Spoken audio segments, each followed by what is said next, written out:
Rick Miller is the founder of Miller Wealth Planning. Rick, welcome.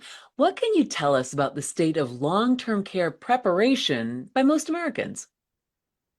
Well, Deb, it's a real problem. If you look statistically, less than 8% of Americans have any kind of a plan whatsoever. And if you look at those who have purchased the traditional kind of long-term care insurance policy, Yeah. that's less than 5% of Americans on an annual basis. So people just aren't prepared. Why do you think it's so difficult for people to prepare for what could happen, for what we've seen happen to friends and family and loved ones? And, maybe you're a caretaker right now and not really even thinking about your own long-term care. Well, that is the great question. And the answer really, I think, has two parts. First of all, uh, what kind of a question or issue is this? It's about losing your independence. It's about becoming frail. It's about becoming dependent upon other people. The financial obligations are significant, and it's difficult emotionally and psychologically. And what that boils down to, Deb, is that for most human beings, they don't want to think about it. It's an uncomfortable topic. Beyond that, there are so many unknowns. For example, do you know if you're going to need care? No, No, absolutely not. If you need care, how long are you going to have that need? right? Don't know that either. Nope, Do you have any idea how much it's going to cost? none. No. And lastly, if you're part of a happily married couple or partnership, you could have in essence, two needs: Yeah. the first spouse and then the second spouse or partner. And when, again, psychologically and emotionally looking at that, there's so many unknowns that basically most people, they just shut down. They just, not going to deal with it. So I gotta guess that there are a variety of approaches to that. I mean, is it like, here's the one plan, buy the one plan, or do you have a variety of, I'm guessing there might be more complexity to it than that. Yes, Just yes, buy there is. I wish there were one plan. It would make my job much easier. it. Right. Well, the good news is, and there is good news, which I'm pleased to say, is that there are 8 distinct strategies or tools or ways to address the long-term care risk. Yeah. Okay. I like to refer in it as hedging the risk because, I mentioned all those unknowns. Yeah. How can you quantify that? You can't quantify that. No. So you have to do the best you can.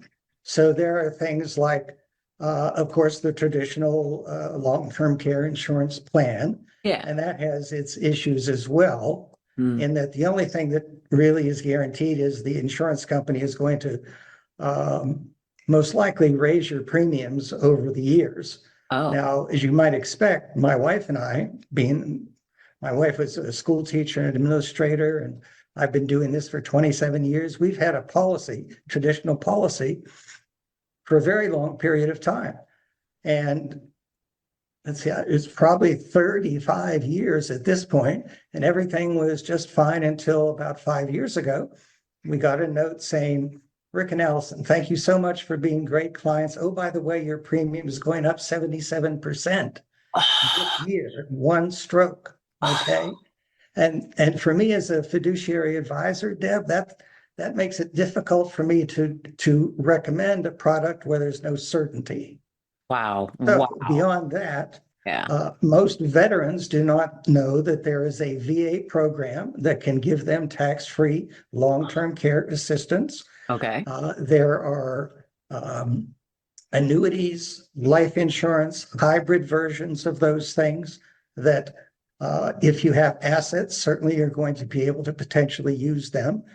Other of those particular tools, your health is going to buy you entry into them. So Hmm. again, that compounds the problem. Yeah.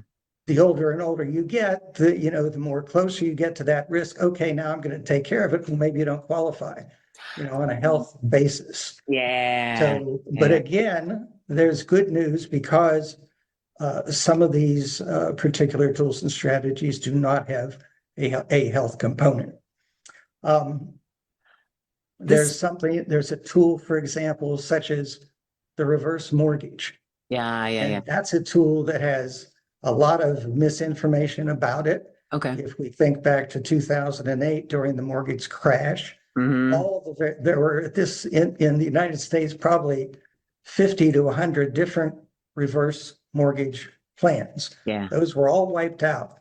Oh, But the Congress, one of the good things the Congress has done is they brought back the reverse mortgage because for many Americans, particularly middle Americans, the equity in their home is the single biggest asset that they have, yeah, often, far high greater than their 401k plan or whatever. yeah, And yeah, so what a reverse mortgage does it gives them the ability to access in a completely tax-free manner when they need it, yeah, the equity in the property. They never lose title to the home. And so there's really no negatives to using it. yeah. Um, Rick, there's just so much to this that I think it's important for people to reach out to you and share their situation, and you can help find just the right tool for them to navigate that part that we also don't want to really think about. But we're right. all going out one way or another, and we don't know how that's going That's to be. true. So let's try and make it as painless on everyone around us, including ourselves, as we can. Rick Miller, thank you for your time today. Okay, it's been a pleasure. Take care.